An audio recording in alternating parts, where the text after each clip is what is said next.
about the Rollo May spoke about the new wave of psychotherapy that uh, presented a lot of new modalities and intervention and less about the process. Hmm. Hmm. And he was very disturbed. There's actually a video of him in an interview describing this that I can send you after the show, Yeah. where he describes psychotherapy becoming about gimmicks and less about, the humanness and the relationship. And he was very, very perturbed by this. Yeah. He was very opposed to it and he spoke very strongly against it. Yeah, I was very close to Rollo. He was not only my therapist, but after therapy, a very close friend of. He was a very close friend of mine, and I of him, and I was with him when he died. So I knew him very well. Yeah. I really loved him very much. And that's interesting how, and one of the things we're going to talk about tonight is some of the boundaries and self-disclosures and things and how they evolved over the years.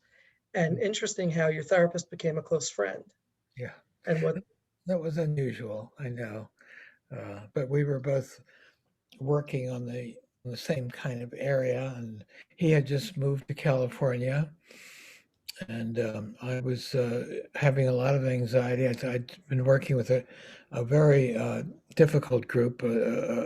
First time anyone ever led such a group of women who were all dying from metastatic breast cancer.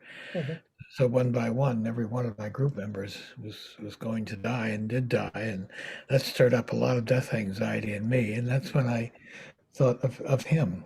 I had discovered his book when I was a first year resident, a book on existence, and that book really shook me up and told me it's time for me to get an education in philosophy. I started taking courses then at Hopkins as an undergraduate while I was a resident at Hopkins. So Rolla made a big impact on me. and what was different between his psychotherapy and some of the classic analysts that you had seen before him? Well, first of all, he engaged me. He was a real person. I had an awful introduction to psychotherapy, starting off with a a very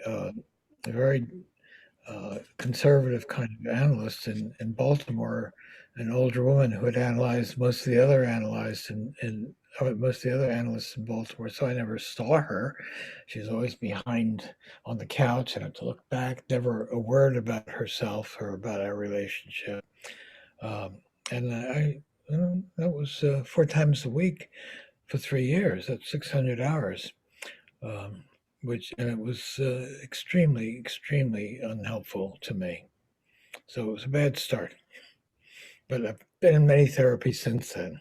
Well, I'm certainly glad that you persevered and didn't quit then, because if had you not, the world of psychotherapy would never be the same. Oh, thank you.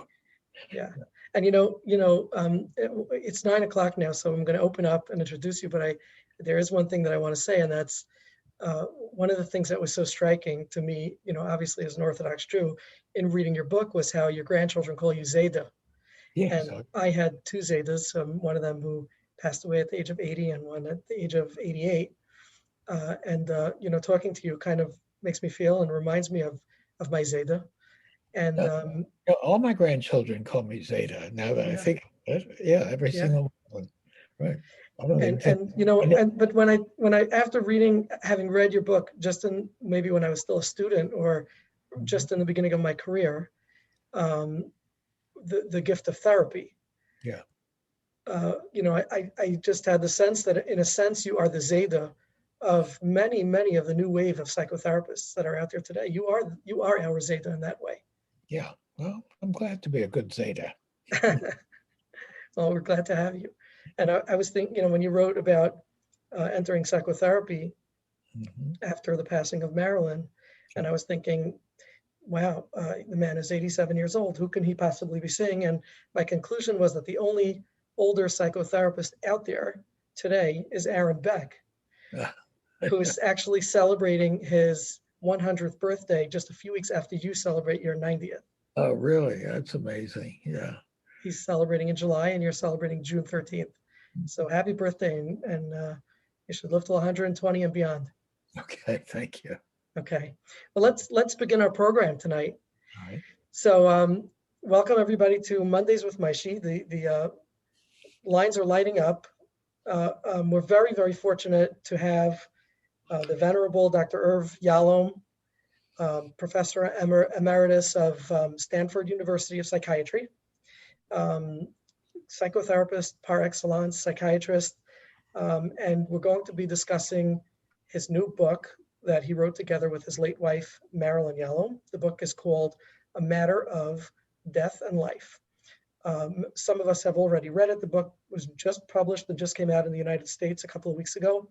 I spent the weekend reading it and pondering it and thinking about it, and more than anything, I think feeling it. The book is really a love story of two beautiful people in a beautiful marriage, and a bitter or sad ending when Dr. Yalom's wife, Marilyn, passes away in ripe old age, but leaves Dr. Yalom alone. And the grief and the challenges that come along with it. And tonight we're going to be discussing some of the chapters in this book, or the ideas in this book, as well as asking Dr. Yalom some questions about his overall contributions to psychotherapy, which have made such a profound impact. Before we jump into the questions, I did want to make a couple of comments that I jotted down, if that's okay. I really wanted you to understand how you inspired us. Your writings have created something that theory and learning cannot teach. It has made the humanness of psychotherapy tangible. Through your anecdotes and very descriptive genuineness, you have given permission to psychotherapists to bring their selves into the therapy room. And for that, I'm very grateful. That made a tremendous impact in the beginning of my practice, and feeling, safe to be with myself and to be myself in the therapy room. And lastly, I do have to confess that I did send you one or two emails today, just with some confirmation things, and you did not answer. And after having read your book and knowing about your heart condition and medical challenges, I did find myself feeling concerned and worried. Sure. And I just thought I wanted to put that out there. So we're very glad to have you, and we're really honored. Glad to be here. Okay. So I'm here with Rosie Wax, who's my co-host. Rosie, would you like to jump right in and begin? I myself am very honored to be in this meeting with Dr. Yalom. I was introduced to Dr. Yalom through my textbooks 40 years ago. And you were my hero then. And this is like an amazing opportunity I never thought I would have. So I feel very privileged. Thank you for this opportunity, Dr. Yalom. Okay. So shall I start with my first question? Go ahead. Sure. Dr. Yalom, you talk about having experienced death anxiety very early, and you attribute it to your early years of lacking safety in your childhood years somewhat. And I want to quote a couple of items from your book relevant to the death anxiety. And then I wanted to understand how they get together in that way. One of the quotes were, "The act of forgetting is a form of death that is always present in real life." There is death anxiety. It's almost where I come from. They say the worst thing in life is not death. One can be dying many times every day. So the other quote that I wanted to bring up, "What terrifies me about death is not the loss of future, but the loss of the past. And you have also talked about the holder of the memories concept, where you are concerned that after somebody passes away in a couple of generations, there might not be anybody to hold those memories, to continue the existence of that person, that person ever was. And I wanted to understand your writings and how that defies literally the fact that there will be so many people that will be holders of your memory, and how your writings and your fear of losing the past, yes, yet passing it on to the others, how that has changed you over the years, and how you experience that now that you have given so much to so many people. And then you talk about the death anxiety literally disappearing after Marilyn's illness comes about. And you were quite surprised about that. Could you talk more about that? Yeah, I've had a good bit of death anxiety throughout my life. Um, we were just chatting a few minutes before we started about when I entered therapy with Rollo May. At that point, I had started a therapy group. A woman approached me who was a very compelling woman who had metastatic breast cancer, and to ask whether or not I'd be willing to lead a therapy group of patients like her. To the best of my knowledge, there had never been such a group led for patients with terminal cancer, and I decided to do that.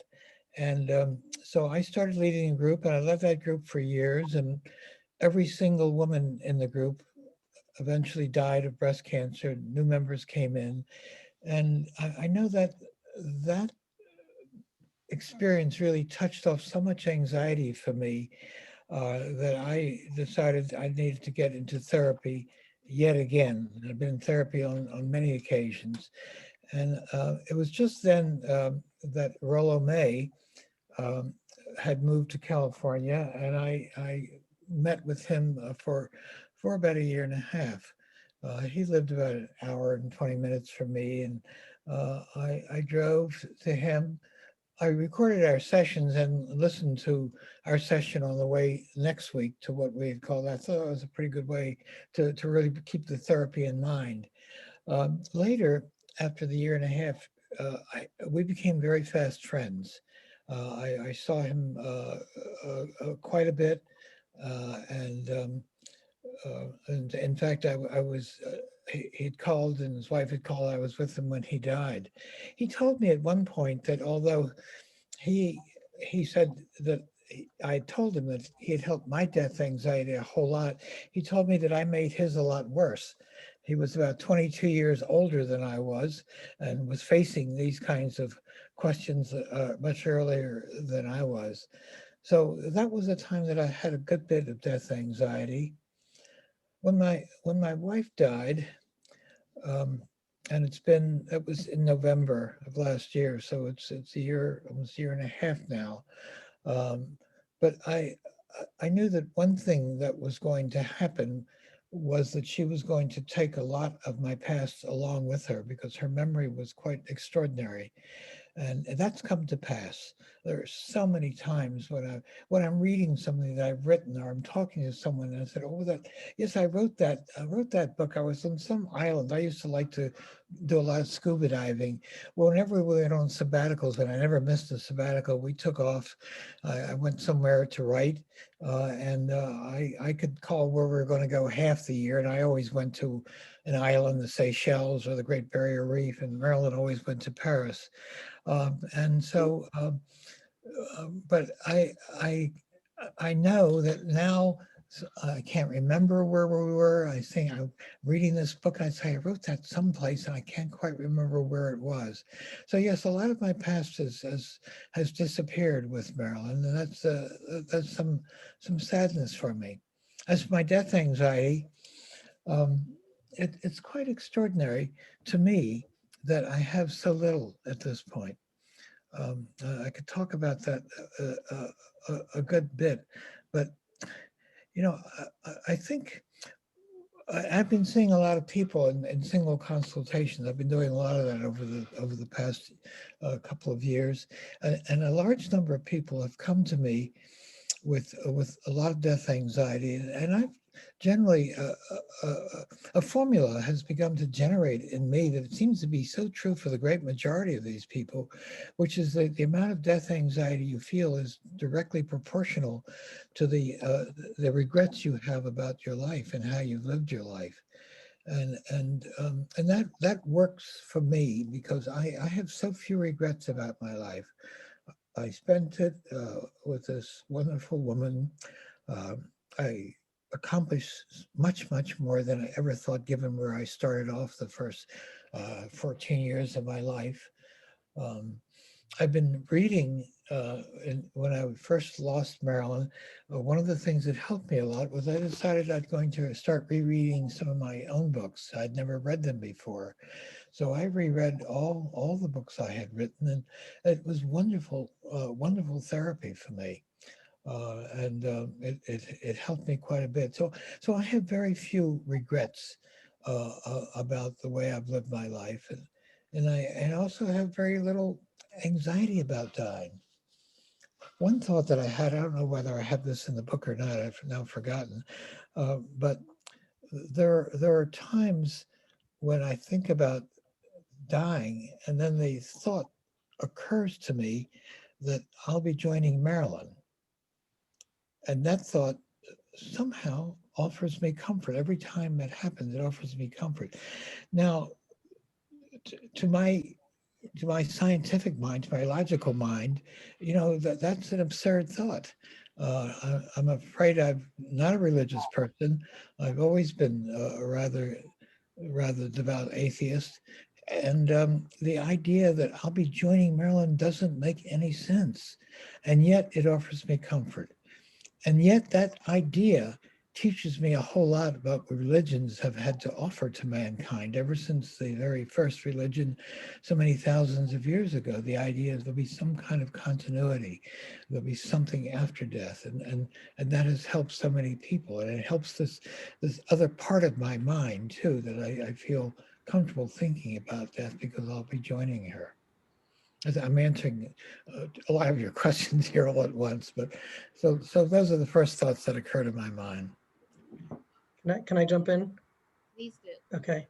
Um, reading the book, I was struck by how the degree of reverence in which you described Marilyn, that you had for her. And she seemed so regal and so confident and so secure. And when you describe your own self, you describe yourself as more inhibited, more anxious, more shy, and perhaps needing more support than she may have needed from you.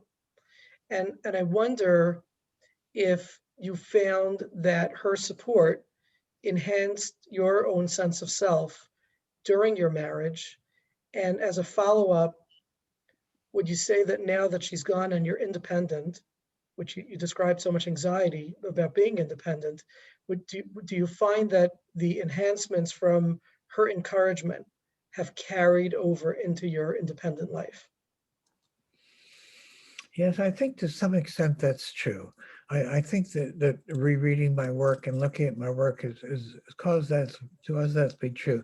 The point that you're making is for me is such an important point, and I tell this story. Most of the people I see in a single consultation, especially people who've had very difficult early childhoods. And the story that I tell, I'm pretty sure it's in the last book, is that my parents came from Russia to a shtetl. My father came from a shtetl no longer exists, called Seltz.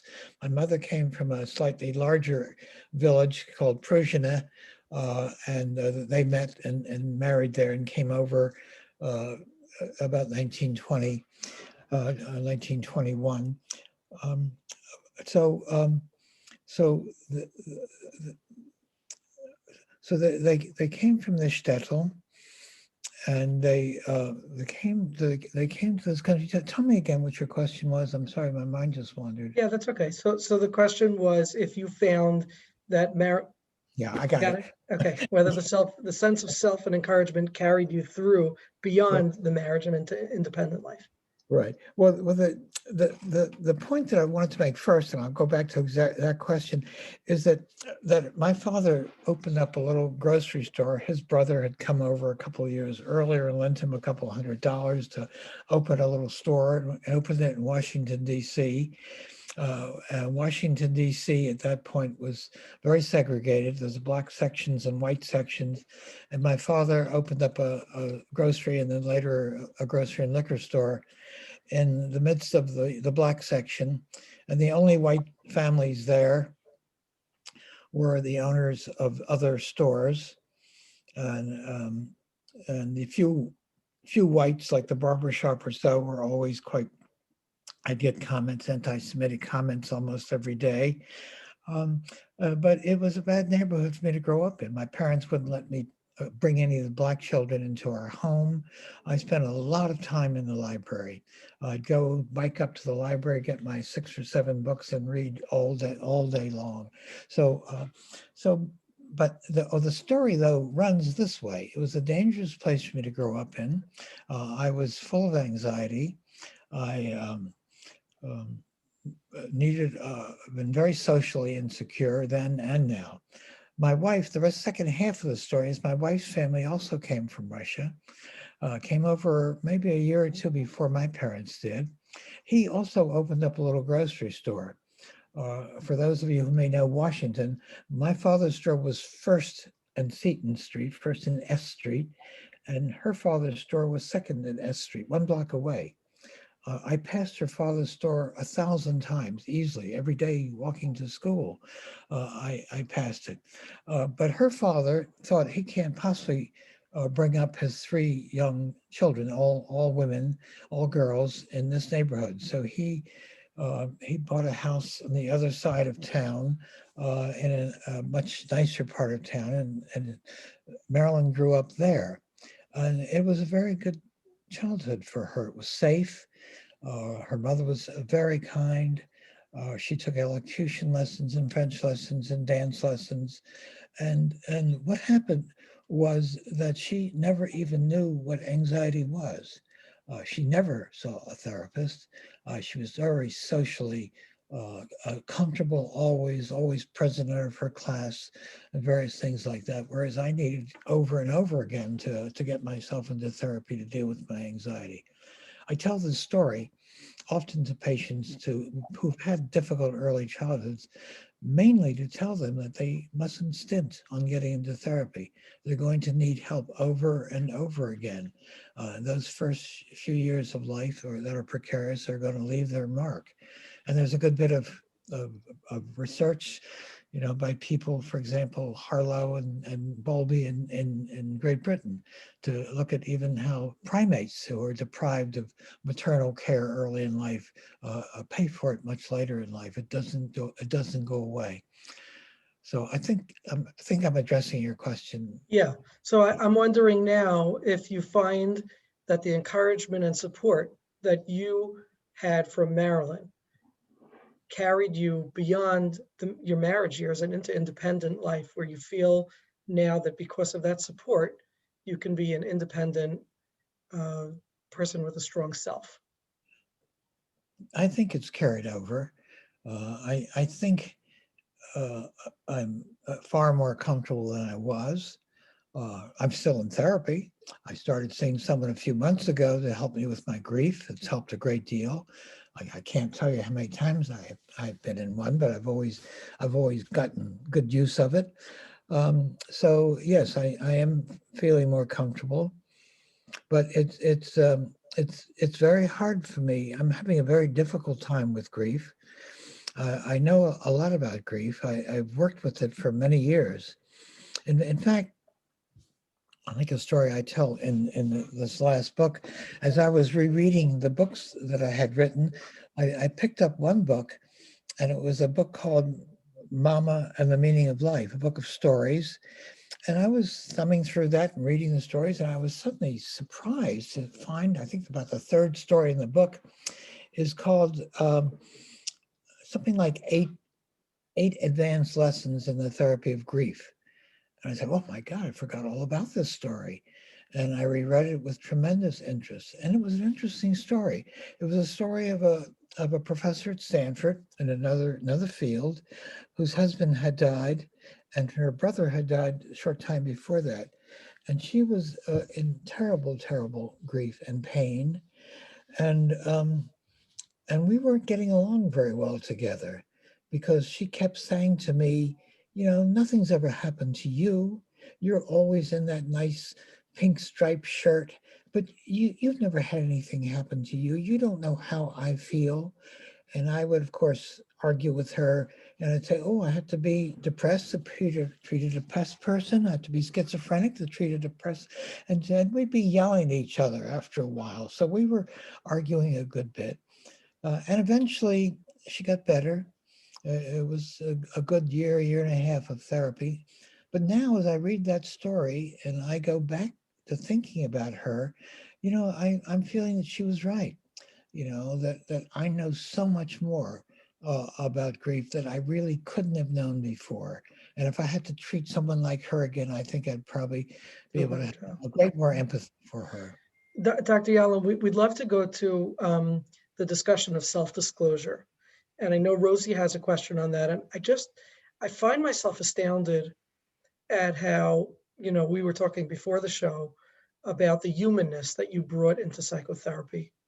And I sometimes wonder how it is that you can make yourself so vulnerable, and and through that vulnerability, make yourself even more desirable.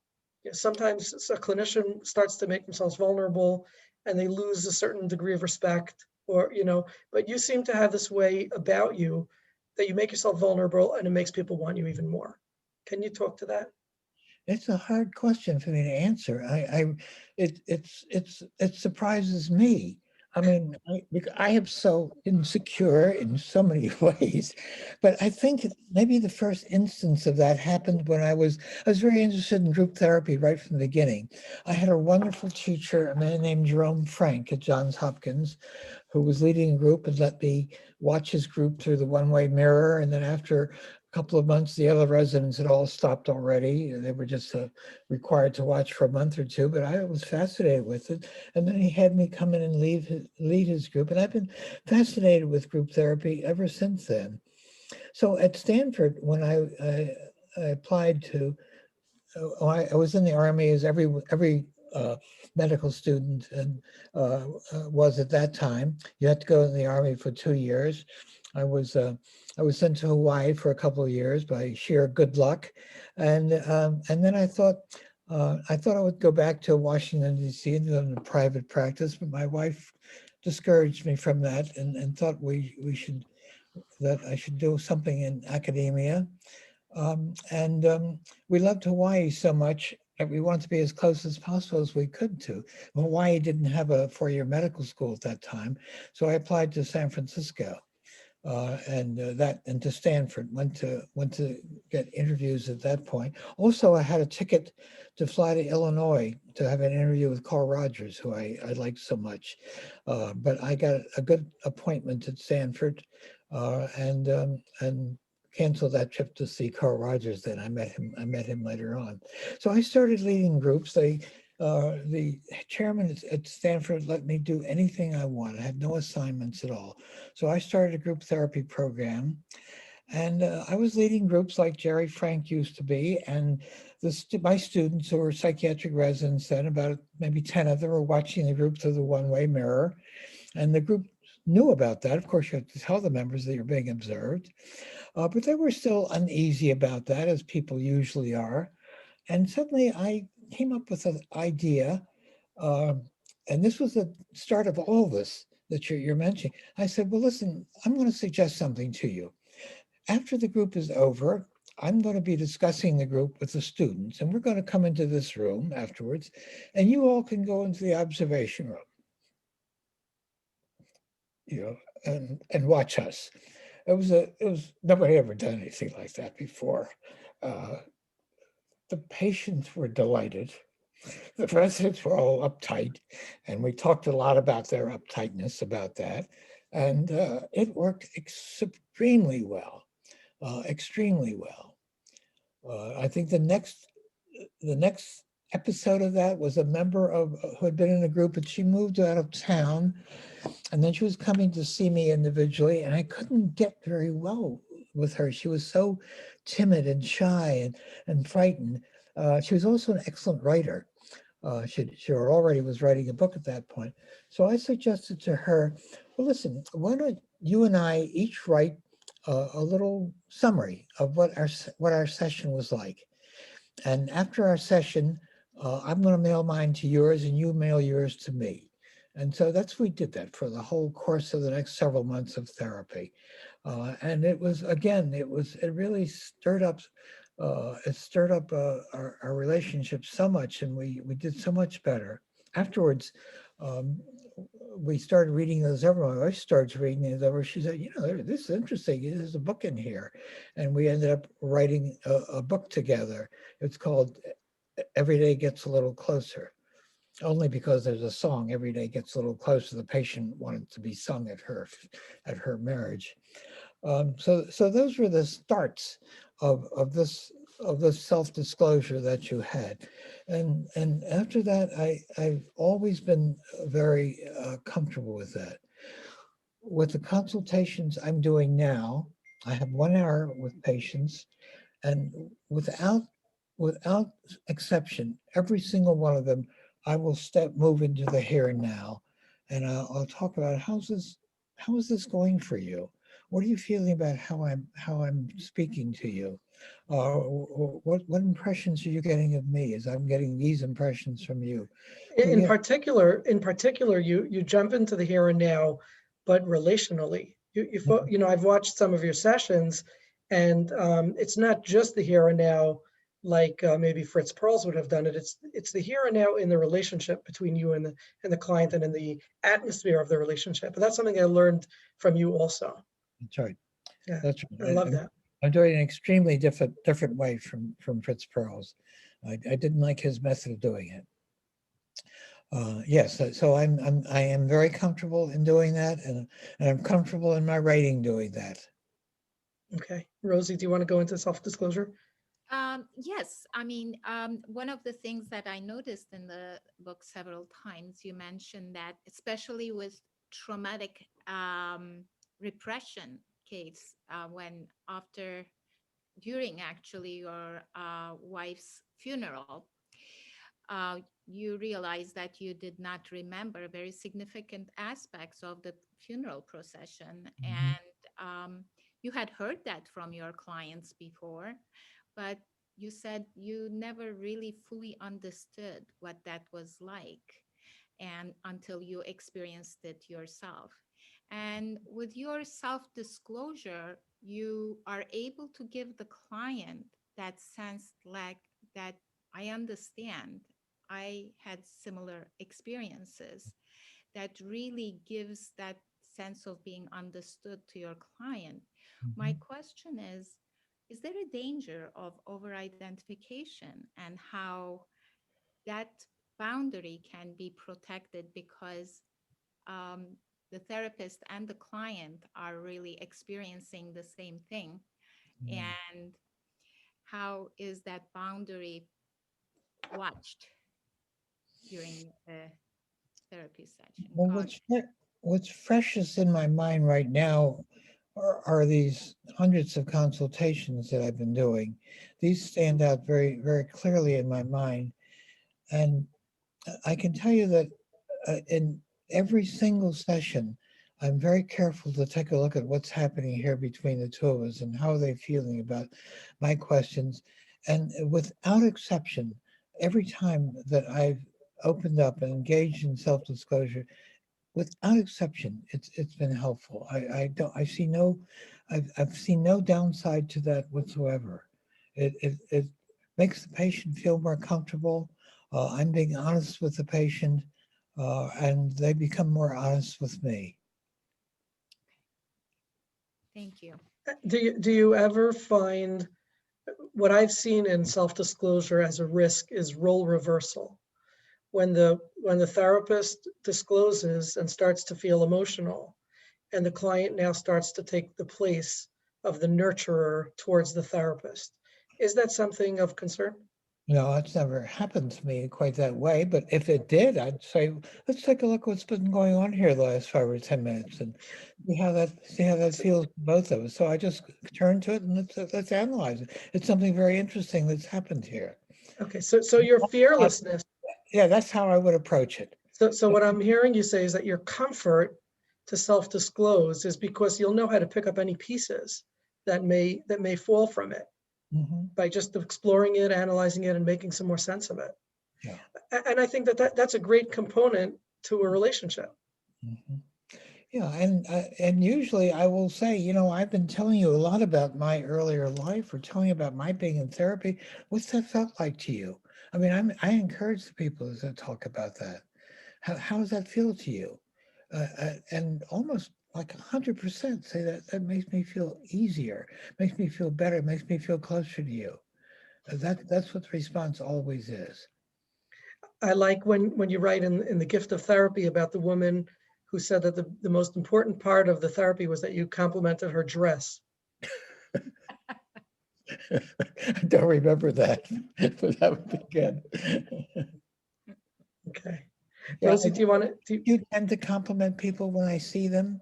The people that I'm seeing in consultation are, I'd say 3/4 of them are therapists, and they give me a lot of power. They've read things I say, and I will say what I feel about how they will be as a therapist. You know, I like the way they do this. I like the way they do that. I'm trying to say something complimentary, something that'll make them feel better about themselves. It's a stage of life I've been in now for some years. I'm really very invested in wanting to help people feel better. Thank you. Dr. Yalom, I would like to invite Marilyn into this um, meeting through you being the holder of her memories. One of the things that struck me about Marilyn was she was a feminist in the true sense, yet she was a devoted mother, a devoted wife, and she was a really good homemaker in a way. And how did you Well, not entirely. She was a dreadful cook. Okay. I guess since I'm not such a great cook, I don't put that in the same category as homemakers. So, but it's a very interesting combination because generally it's hard to find that combination, such a devoted and always present as a mother and as a spouse, and um, so able to meet the needs of her family, her level of availability and attendance, and her children and you both felt that she could be there all the time whenever needed. And yet she was this independent woman who valued her independence and her vision of feminism. And I wanted to ask if you could comment on that. Well, she was independent. She had her own field of study. I was at Hopkins for my psychiatric residency. When she was at Hopkins, she got her PhD in comparative literature and French and German literature. very little overlap in a sense, certainly with her linguistic skills. As she said to me many times during her lifetime, I've managed to mispronounce every French word I've ever heard. I'm dreadful at languages, but she had her own skills there. And when she started teaching, she taught French at a nearby college and then came to Stanford to take over head of the Women's Center at Stanford. And there she was very active in feminist issues. And there was a point, though, that I felt very left out of things. I don't know if I described that in the last book or not, but it got to a point where we were sitting at a restaurant in San Francisco, and I confronted her. I was feeling I hardly ever was seeing her, and she was so committed to feminist issues. I was saying to her, um, I'm not getting much out of this marriage anymore, and I'm just wondering whether we should continue. And I laid that very heavily on her. So we were in the middle of this restaurant, which resulted in Marilyn starting to wail out loud. Everyone in the restaurant turned around and looked at us, and we eventually. So that caused a big change, and she became more aware that she really had to start depending and focusing on me a little bit more in this marriage. But she was very independent in that way. Shortly before her death, someone knocked at the door. One of her lady friends that came in, wanting to bring Marilyn a little gift, and then a number of them, I think about 18 or 19, 19 followed there. She had had a salon that she had led at her home for many years, and all the members of the salon came over to offer Marilyn a gift. This was just a few months before she died. But she was a remarkable woman. She She's appears to be all about 100 pounds and barely 9 feet, barely 5 feet tall. you were able to give us the gift of getting to know Marilyn too. So that gave us another angle to understanding you. Thank you Yeah. for that. Dr. Yalom, I'd like to go back to the discussion of the holder of the memories. Yeah. We're doing this talk now. There's currently over 250 mental health professionals viewing this live, Mhm. and there will be hundreds, if not thousands, of people who will see this afterwards. We're ushering a generation of new therapists, young psychotherapists. There's been an array of different modalities and uh, thinking in the field of psychotherapy. The people who are beginning psychotherapy today are students of yours. Like I said in the beginning, you're known to your grandchildren as Zeta, but I see you as Zeta to the world of psychotherapy today. In discussing the holder of the memories, if you could encapsulate what you would love the world of psychotherapy to take away out of all your teaching, out of all your practice, out of all your writings, what would some of those messages be? Well, I think, I grew up in a time when in the U.S. there was beginning to be a great interest in interpersonal issues. It was a time of a I don't know how well known he is to current therapists, but a man named Harry Stack Sullivan began to talk about how important it was to look at relationship throughout one's life. Who are your first chums? And in therapy, that focused much more on let's find out how you're relating to other people, not going back to these early or early pre-verbal memories of your parents or what was happening then, but who are the chums? How did you relate to other people? In a therapy group, that's 90% of the work, of taking a look at how you're relating to the other people in the group. So I consider the interpersonal approach tremendously important. I do that and extend that to making that part of my relationship with the patients as well. So all my work with groups has been very much directed toward looking at how people relate to one another.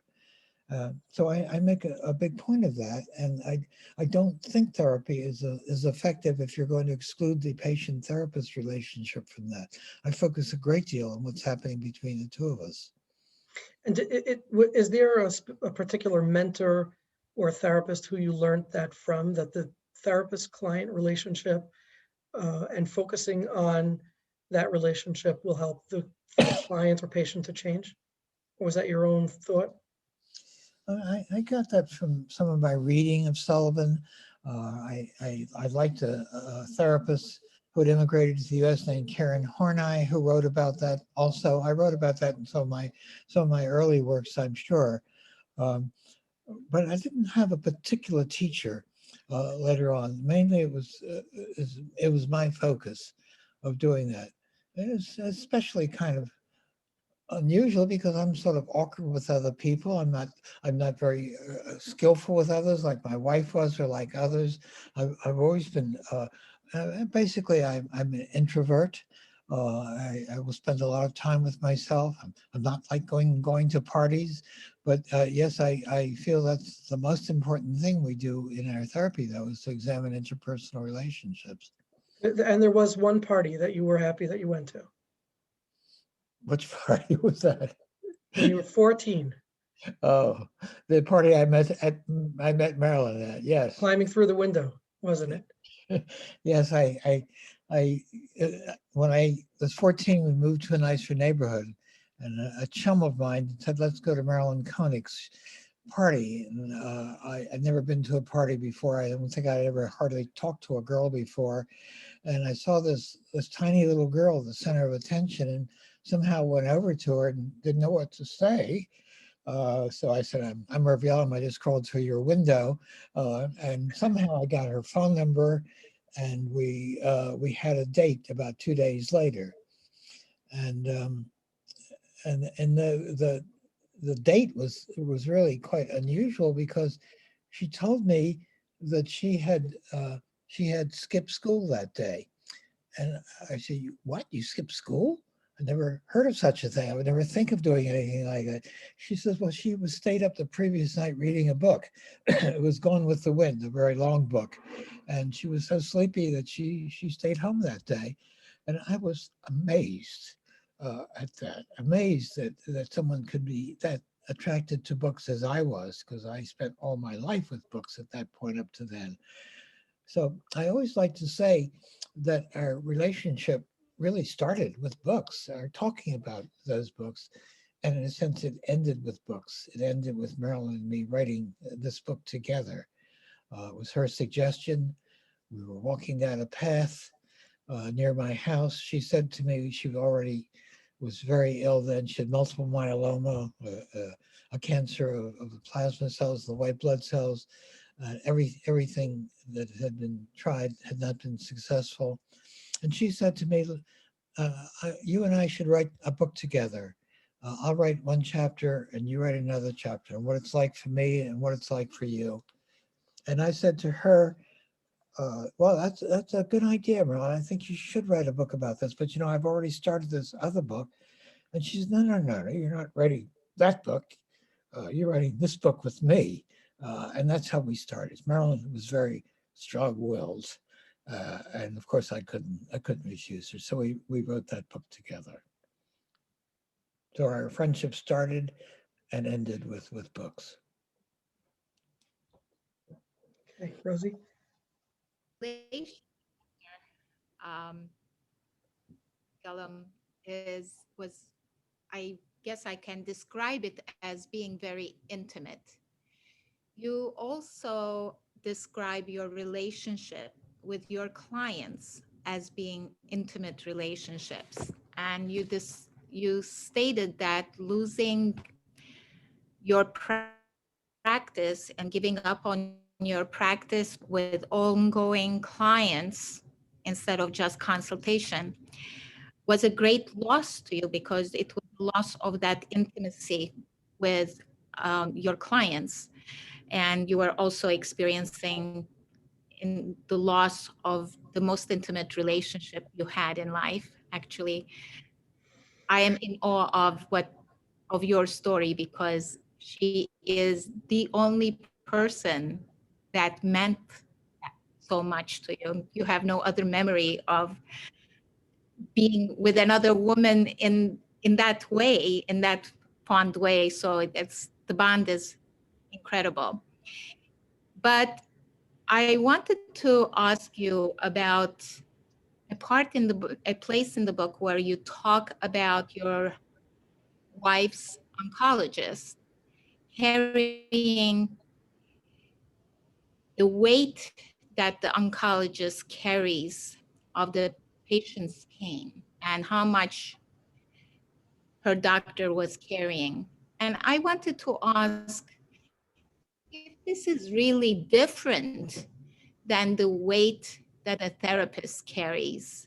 And I, I wanted to know, how does a therapist really do self-care, carrying the weight of the pain of such an intimate relationship? Well, there are lots of questions in there. Let's see how to start. Yeah, as for my seeing consultations only, not doing ongoing therapy, that's because of another loss that I'm experiencing, which is my memory is flaking away. I'm going to be 90 in a few weeks, and I'm aware of my memory being very precarious right now. There are many things. People are writing me all the time. Their name is so familiar. I can't place their face. I can't think of them. And that's the reason I'm not doing ongoing therapy now. I'd love to continue doing that. So that's another issue that I'm dealing with a great deal. I'm watching myself age. And my mind is not the same as it used to be. And so I'm in some mourning also for my memory and sharpness, and that I'm dealing with a good bit. And that's probably why I miss Marilyn's memory so much in that. So yes, that's a partial answer to your question, but go on. What was there another part of that? The part that I wanted to ask this, the doctor, the oncologist carrying the weight of the I'm not quite hearing it. oncologist carrying the weight of the pain of the client, that they have to reveal the bad news, and also the therapist who carries the weight of their client's emotional pain. And in a relationship, how does the therapist care for themselves? Have you really processed your difficulties carrying the weight of your patient in therapy for yourself? Has that been a part of your own therapy at any time? No, that's never been a real issue for me. I've never been feeling overwhelmed or burdened by a patient's sadness or grief. That hasn't been very difficult for me. I was always available to patients if they needed to be seen sooner or again. I was always open to them. But that I have never felt so burdened like that by patients. But I've also we formed a group of therapists a long time ago. It's a therapy group without a leader to the group. So I've been in a group of about 8 of us, and we've been meeting as a regular therapy group without a therapy, and that group went on for about 35 years. I stopped it just at the time Marilyn died. I moved out of the group at that point. I've also been in another group of colleagues that presents cases once a month. And that group's been going on for at least 40 years. I still go to that. And I have this colleagueship with another 7 other therapists. And that's meant a lot to me. So I'm close friends with all those people even now. They come to visit me. I take walks with them every day. Self-care was very present in your life. Yeah, self-care was always there. Yeah. Dr. Yalom, one of the things that I've been intrigued by is how the therapeutic relationship heals. what are some of the curative factors? What are some of the components that create the healing through the psychotherapy process? Hmm. And, I have a number of thoughts about it that I'd love to jot down one day myself. I wonder, though, since your focus is so much on the relationship between patient and therapist, which you've identified as something curative for the patient, can you explain how your mind understands how that mechanism heals the client? Well, I'm going to say things that are very self-evident. The patient is trusting the therapist. The therapist is being honest with the patient. The therapist has a certain kind of value in the patient's mind. He's intelligent and educated. He is kind to the patient. He's empathic to the patient. All these things are important uh, to the patient. I'm trying to be a real person to the patient. I'm empathic to the patient. I share my feelings with the patient. I share my positive feelings with the patient also. So I've written about all these things. I don't think I have anything to add to what I've talked about the therapeutic factors I've written long ago, and I doubt if I could recall all of them right now for you. Okay. And do you see this as healing some of the abandonment trauma or early childhood trauma just through the therapist respecting and valuing the patient? And those are the components that are doing that? Is that what you mean? That is what I mean, yes. Okay. As the therapist, the patient, someone that the patient values. The therapist is out for only one thing, to be helpful to this patient in every way possible. So to me, that's the very heart of therapy. Okay. Thank you. That's really important. Rosie? Yes, Dr. Yalom, you also mention in your book that there are three conditions that you find particularly challenging for therapists. And out of everything else, you pick out these three. And that was very interesting to me. And I don't remember what they are. You're going to have to refresh my memory. I will quote you: obsession, deep shattering grief, and string of depression. Those were your words. It is What kind of depression? a string of depressions, like following a long string of depression, I guess, not very acute, but like maybe dysthymia. I don't know what you meant by that exactly, but you quoted these three descriptive conditions as the most challenging for therapists. Mhm. And is that because you found these conditions very challenging for yourself as you experienced it, or were these conditions that you found challenging in your clients? Well, I don't think I've had some of those particular complaints for myself, but I've certainly found them in clients a great deal. Yeah. So, but go ahead. Tell me some more about the question. Let me see if I can find. You did mention, it was very interesting because obsessive thoughts Hmm. were one of the things that you experienced after Marilyn's death. Like one of them was this visual obsession, almost Tenement Square vision, what Oh, kept yes. coming back. Yeah, And that was a new experience for me, and know a lot more about obsessions now than I knew before then.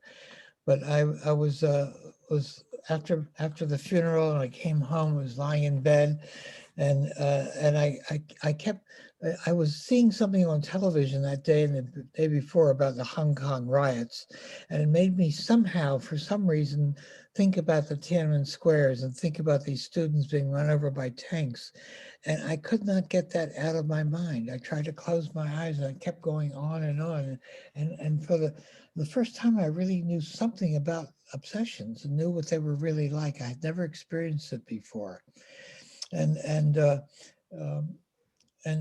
I find that it's really quite common as a part of grief as well. And then I began to have sexual obsessions, where I would think of women's breasts all the time, and I couldn't get that out of my mind for a while. And that was a very strong experience. I suspected it may have had things to do with my needing nurture or my own relationship to my mother at that point. But it was very powerful with me. And I knew then that I was going to have a much better course of therapy with people who were having these, that I could fully appreciate that. Um, the idea of sexual obsessions was of great interest to me, and because it's something I hadn't really known about in grief, but as I began to examine the literature about that, it looks like it's quite common. It's quite common. It's only if you ask patients about it. They don't volunteer this very much, but in studies that have been done where patients are openly asked about that, they see there's an increased sexual drive. There's lots of reports in the past, and I remember these myself, of people having a heart attack and on their way to the hospital in an ambulance, and then trying to grope the nurses even in the ambulance. That is well reported. But if you ask grieving patients about it, then you will learn a lot more about increased sexual interests at that point than you might have thought. It was certainly a surprise to me. Dr. Yalom, we can't thank you enough for your courage of transparency. And as a therapist, we learned a lot from you. And I presume I will continue to learn from you for many years to come. And we would like to thank you very much for joining us and making this a very special interview. Oh, thanks very much. I Dr. appreciate it. Yalom, there is a question from the audience Yes, that I thought was an interesting point, sure, sure. which is, and this is coming from Nasano. Thank you, Nasano.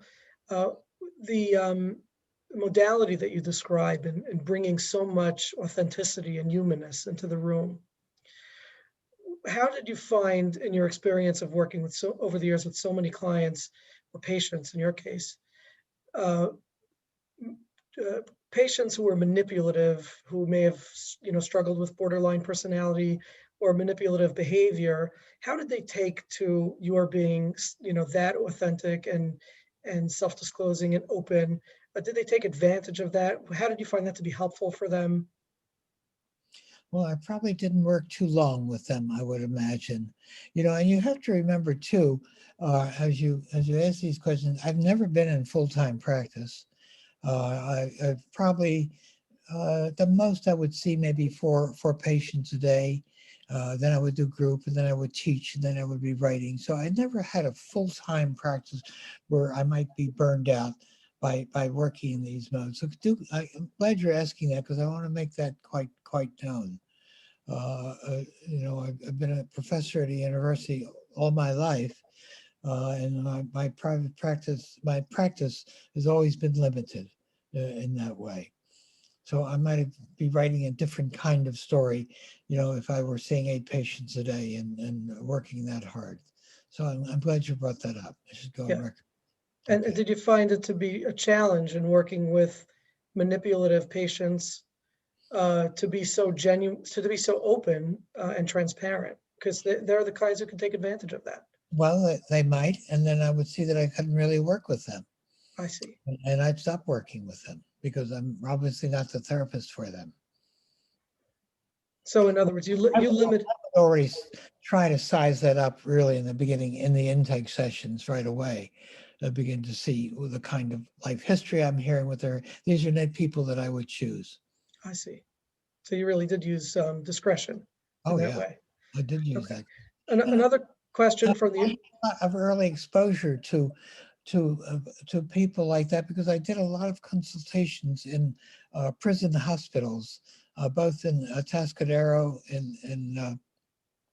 in California and Patuxent in the East Coast when I was a student, where people were hospitalized for sexual crimes in that way.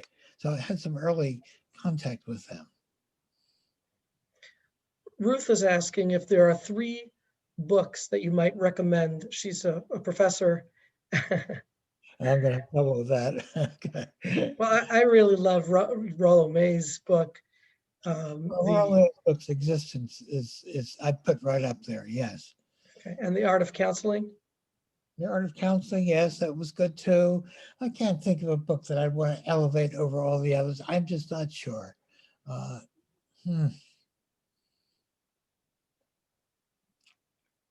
Trying to think of I like the Karen Horney book very much. That meant a lot to me early on in my field. I like Rollo's writing. Um, I can't right now think of books that I read in my field early Well, on. But I on just, the top of my list would be The Gift of Therapy, hands down. yeah. I see I'm getting a lot of nods. So, Okay. okay, Yeah, I go back and look at that book, and I do feel that's a really, really helpful book to a lot of students. yes, absolutely. Yeah. Okay, Rosie, any last questions from your end before? I just want to express my gratitude for this opportunity to learn from you again, Dr. Yalom. You're very welcome. Likewise, and it's been such an honor to have you on. And again, the participation speaks for itself, All right. as to how many people participated and have learned from, you're in a great sense, the father of the Zeta and the father of the therapists from today's generation. It's so difficult for me to think of being a Zeta. It's amazing how I cannot get used to being as old as I am. When you say Zeta, of course it's absolutely true, but I cannot get that in my mind that I'm really that old. It's amazing to me as I look at the denial that I use about my age. Can't quite get used to it. Yeah, yeah. Maybe I should see a therapist about that. When you talk about your age and your regrets, do you think of integrity versus despair? Integrity versus right. Yeah, I want to stay with this. I want to stay with With integrity. integrity. Yeah. Okay. Okay, well, thank you so much for participating and doing this for us live. It's been such an honor and so special. And I hope that many of the, Dr. Yalom is actually accessible. If you go on his website, you can find his email and reach out. And in reading your books and listening to some of your interviews, I've learned that you actually respond to Yeah. emails, Yeah. and more so, you actually enjoy them. Yeah. Well, I always end up my consultations with the same statement. I say that I'm always trying to improve, my consultation. So, I'll say to you what I say to my patients. I'd really appreciate about a month from now if you'd mind sending me a letter, giving me some feedback about this consultation. What have I said that was useful? What have I said that may be not so useful? I'm trying to improve, so I'd appreciate a feedback. Would you be willing to write me a letter? Well, you can be sure that I will. Okay. And then I always say that's a promise, right? It's a commitment. All right, good. Okay. Okay. I look forward to your Okay. Well, feedback. thanks again and have a very good evening. Thank you. Bye-bye.